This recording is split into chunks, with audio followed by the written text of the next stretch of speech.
भोसड़ी वाला लोग बिना हमें से पूछ रहे तो यहाँ शादी ब्याह की बात करता वाला पापा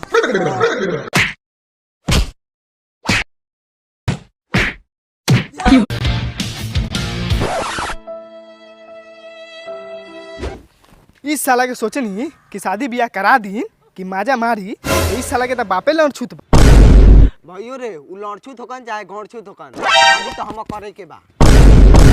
ए साला चरनिया तोरा किस्मत में शादी नहीं अरे ऐसा मत बोलो तो हमर किस्मत में होई नु देखो सा केनो कबूतरी उड़त होई। शादी ना हमार लाउरा हुई। इस साला के शादी के चलते 2 बेरे का बाप से पिटा लिया। तनको साला के समझ आता है? अब साला हमसे ये सब नहीं होगा, शादी करेंगे तो साला करेंगे।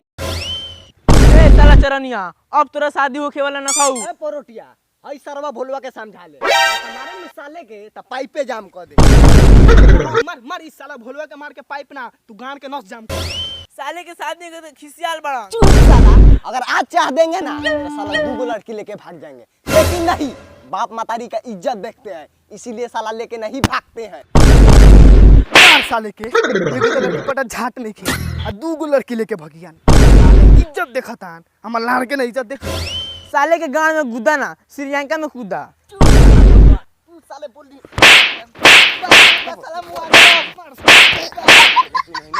हम बीच में अधिका बोले साले ना बोलिए तो ठीक बा। इस साला से कुछ होई ना। हां आ बीच में खाली कहीं ना ना तू कइले बा साला ना दी ना काम के ना भाग साला भाग ना मार के तोर गाड़ और सब जाम कर दे। परोटी हैं मारत मा साला बीपी डाउन हो गए। हां तो साले तोड़ दी हो में तो कम बा बीपी डाउन हो जाता साले मारा कहां।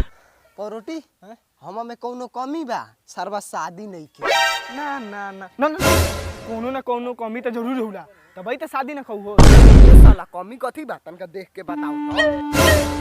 कोनो कमी तो ना कहू लोकत लेकिन फिर भी कोनो कमी होता हो। तू बोलना ऐसन कपड़ा गांव भर में कोनो को लइका पहनले होई साला हमई तो पहनले बा। साले हम ही बाहर से लिया रहन की पहनले बाड़ा। साला गांव भर के सबसे धनिक आदमी बनी साला हम शादी नहीं के हो।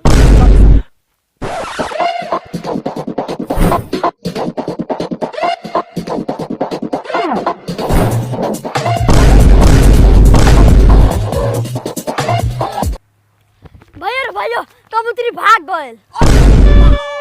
परोटिया रे हम ना सोचले नहीं वैसा निकली। अरे साला तो तोरा चलते वो बूढ़ हो जाओ। साला अब हम नहीं रहेंगे, जा रहे हैं घर में आग लगा देंगे। साला अब हम नहीं रहेंगे। जो साला तू जो एने आओ तो दिला एने आओ सता तूनी ए आ दिला साला कहाँ रहला हो सर तूनी कि कबूतरी भाग गए। भैया रे हां रात का भागल उठुआरा के बेटा सब। अच्छा तो उ साला बोका के आहार के संगे भाग गए। उ साला के घर में कथी अइले रे क्यों के संगे भाग गए ओसे अच्छा चरनिया के संगे भाग गए। का बोलू हम का लाड़ बोले चौरानिया मौगा चौरानिया का बाप मौगा शादी हो कहीं नहीं खेदो तो का बाप। अच्छा ठीक बा तूनी गोली खेले जा सा ठीक बा हम देखा तानी। ओ बाबू बाहर निकला। ए साला डोम नहीं चिल्लाता रे का भइल रे का भइल हई लइका जवान होके जियान हो गइल कबूतरी तो भाग गइल। साले जवानी जियान होता अभी और इस साले बुढ़वाए। अच्छा ठीक बा हम देख लेता तू केगा शादी नहीं का करत अगला दिन केकरो के लेके चल जाए तो अपने मुंह पर करिखा पोतवा के घूमत रहियो। हई साले फूस के घर पहले खापड़ा के बनवाबो ओकर बाद में बियाह करम तोरा। हां जब बाहर रही तो सब पैसा कमा के भेजनी त का कइला इसमें कहत रहा का भइल पैसुबा। हां बलुआ बचवा तोहर गाल खइला पैसा कौनो खइलक ओसे हम मतलब नहीं के हमरा बस शादी करे के बा और कुछो हम नहीं खिन जाना। हम तोरे शादी करे वाला नहीं की और गाय हगले बा गोबर जाके उठा साले न तक बुझ रही हो। ठीक बाटे अगला दिन केकरो के लेके भागेम तो हम दोषी नहीं खे। गोबर उठा साला। लगती भइयो हाँ भाई बोल। ई घर में हाँ तोरा बेटी के कहियो दुख ना होला। बेटे भाई एगो और बात सुन ला भाई। हाँ। मने लड़का हमर बढ़िया चाहिए। एकदम लइका बढ़िया बा बहुत अच्छा बा सुशील बा।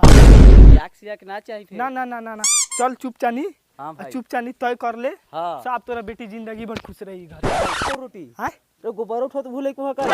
हां उहे लइकुआ हां देख कितना धनिक बा गाय के गोबर उठावता। गाय हैला दूरा पर त भइल उठावता देख धनिक कितना बा। हां तू इधर रह, ठीक बा? हाँ हम आवत नहीं लेके। ठीक बा। इधर रह।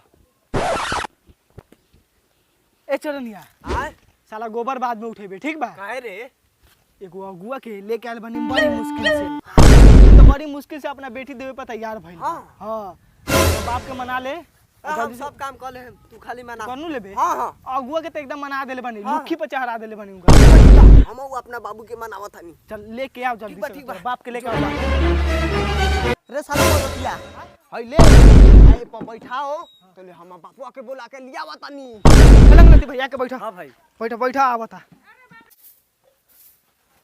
बाबू हो चलो ना जल्दी, परोटिया एगो अगुआ लियाल बा। हट साला तोरा बियाह ना करम हम। बाबू हो चलो ना, ना ता चल जाई। कह तनी भगबो। बाबू हो पैर पकड़तनी, चलो चलो जल्दी, ना तो हम जान दे दे। साला तू चल तनी। चलो चलो, आई फेंको ना, चलो। प्रणाम ससुर जी। बैठा बाबूजी, बैठा।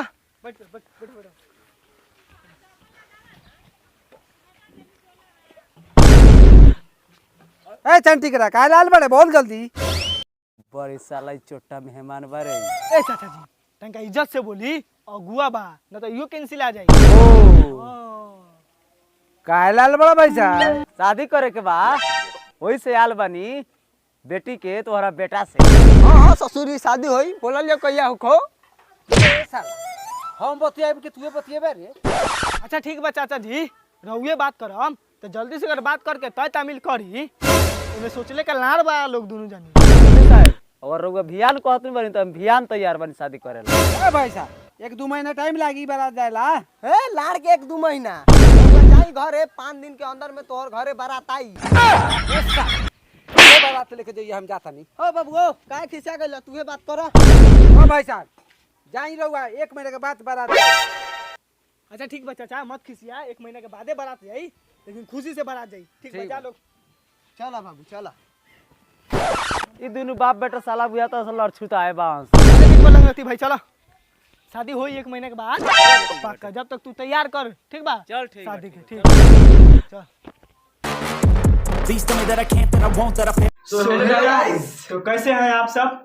ये वीडियो थोड़ा सा भी अच्छा लगा हो तो प्लीज लाइक कर दीजिएगा, और हमारे चैनल पर नए हैं तो चैनल को सब्सक्राइब कीजिए। और इस वीडियो को ज़्यादा से ज़्यादा शेयर कीजिए और एक ठो कमेंट कीजिए वीडियो आप सभी को कैसा लगा। और डिस्क्रिप्शन में हम लोग फेसबुक पेज का लिंक दे दिए हैं, जाइए उसको फॉलो कीजिए, क्योंकि उस पर अच्छा खासा आप लोग सपोर्ट कर रहे हैं, तो जाइए उसको फॉलो कीजिए। अगर हमारे चैनल पर जरूर चैनल को सब्सक्राइब कीजिए, वीडियो को ज़्यादा से ज़्यादा शेयर कीजिए। और पार्ट 4 देखने के लिए तैयार रहिए, बहुत जल्द मिलते हैं। नेक्स्ट वीडियो में, तब तक के लिए Love you. By by.